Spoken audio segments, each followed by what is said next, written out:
گزشتہ دنوں اسلام آباد میں سعودی عرب، مصر اور ترکی کے وزرائے خارجہ کے ساتھ ایران امریکہ اسرائیل کی جنگ کو رکوانے کے لیے جو مصالحت کی کوشش کی جا رہی ہے اس کی ابتدا خوش اسلوبی سے ہوئی، اور اس میں بہت اہم یہ ہے ترکی نیٹو کا ممبر ہے، یورپ اور ایشیا دونوں کو ٹچ کرتا ہے، مصر نہر سوئس کو کنٹرول کرتا ہے، اور سعودی عرب بہت بڑی اسلامی طاقت ہے، متبرک ہے اور اس کا ایک خاص مقام ہے۔ اور بہت اچھی بات دیکھنے میں یہ بھی آئی کہ جب امریکہ کے جواب میں ایران نے بھی جوابی کارروائی کی اور یو اے ای پہ، قطر پہ، سعودی عرب پہ حملہ کیا، بمباری میزائل مارے، تو سعودی عرب نے بہت صبر و تحمل سے کام لیا اور جوابی حملہ نہیں کیا۔ شاید یہی وجہ تھی کہ سعودی وزیر خارجہ اسلام آباد تشریف لائے، کیونکہ وہ بتانا چاہتے ہیں کہ ہم امن کے ساتھ ہیں، کیونکہ اس میں مصر اور ترکی تو نہیں شامل تھے کہ وہ تو صحیح آ گئے، لیکن سعودی عرب جن پہ کافی ٹھیک ٹھاک میزائل کی بارش ہوئی وہ آ گئے،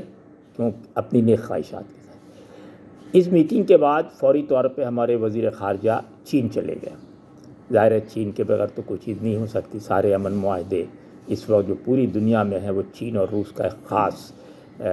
کردار ہے اور ایک خاص کام ہے جو وہ کر رہے ہیں، اور جنگ کو رکوانے سے اور امن کے حوالے سے ان کا کردار بہت واضح ہے۔ وہاں ایک 5 نکاتی فارمولہ طے پایا اور بہت صحیح، اچھا، ٹھیک کہ بھئی کن چیزوں پہ مصالحت کی جا سکتی، جس میں سب سے پہلے فوری جنگ بندی۔ فوری جنگ بندی کے مطلب یہ ہے کہ کسی قسم کا حملہ ایک دوسرے کی طرف نہیں ہوگا، اور خلیجی ممالک کے اعتراف میں کسی قسم کی نہ بمباری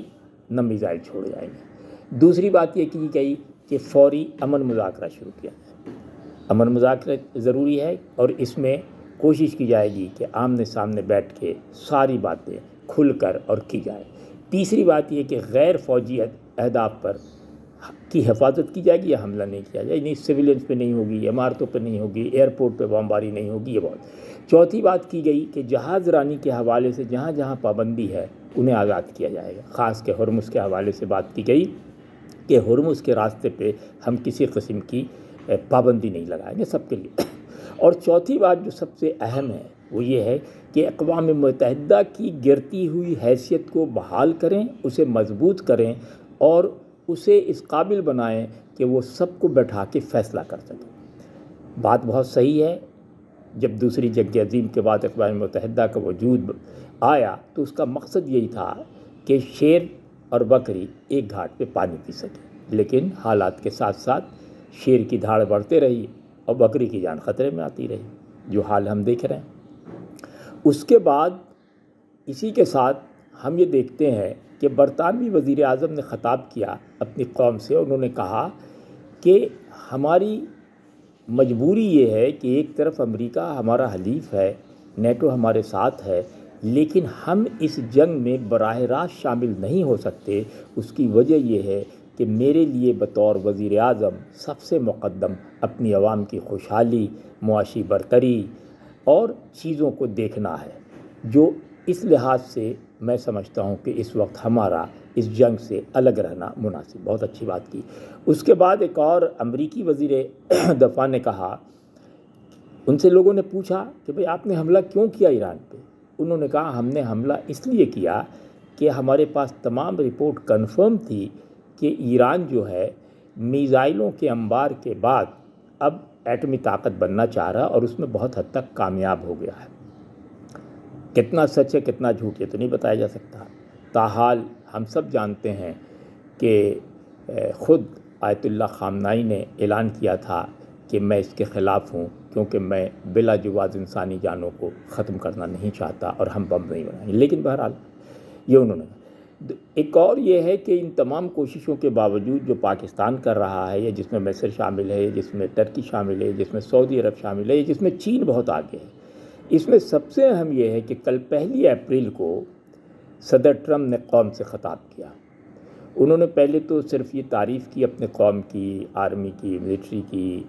میرین کی، ایئر بورن ٹروپس کی، اور انہوں نے کہا کہ بڑی قربانیاں دی ہیں اور یہ قربانیاں رائے گا نہیں، کیونکہ جنگ ہم یہ جیت چکے ہیں۔ اور پھر انہوں نے وہی ساری باتیں دہرائیں کہ ایران کو ہم نے بالکل لنگڑا لولہا کر دیا ہے، معذور کر دیا، نہ ان کی آرمی ہے، نہ ان کے پاس نیوی ہے، نہ ان کے پاس مرین ہے، نہ ان کے پاس ایئر فورس ہے، نہ ان کے پاس بڑی لیڈرشپ ہے۔ وہ لیڈرشپ دوسرے تیسرے درجے کی، جسے ہم جب چاہیں گے کنٹرول کر لیں گے۔ اور آخر میں پھر انہوں نے کہا کہ لیکن امن اپنی جگہ، لیکن ہم نے یہ فیصلہ کیا ہے کہ ہم انہیں کسی طور سے ایٹمی طاقت نہیں بننے دیں گے، اور ایٹمی طاقت نہ بننے دینے کے لیے ہمیں اس پہ مزید حملہ کرنا ہوگا۔ تو ہم بہت جلد ان پر دوبارہ بہت شدت سے حملہ کریں گے، بمباری کریں گے، اور ان کو اس طرح برباد کر دیں گے کہ آئندہ یہ کبھی سر نہ اٹھا سکے۔ اب یہ ایسی بات ہے کہ گویا بات وہیں پہنچ گئی جہاں سے شروع ہوئی۔ ہم کہہ رہے ہیں امن ہوگا،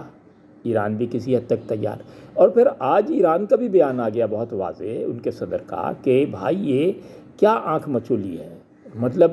امن کی بات کر رہے ہیں، دھمکیاں بھی چل رہی، امن کی بات کر رہے ہیں، دھمکیاں، اور دوسرے یہ کہ امن کی بات چیت کے باوجود دونوں طرف سے گولہ باری بھی چل رہی ہے۔ تو اس کے مطلب یہ ہے کہ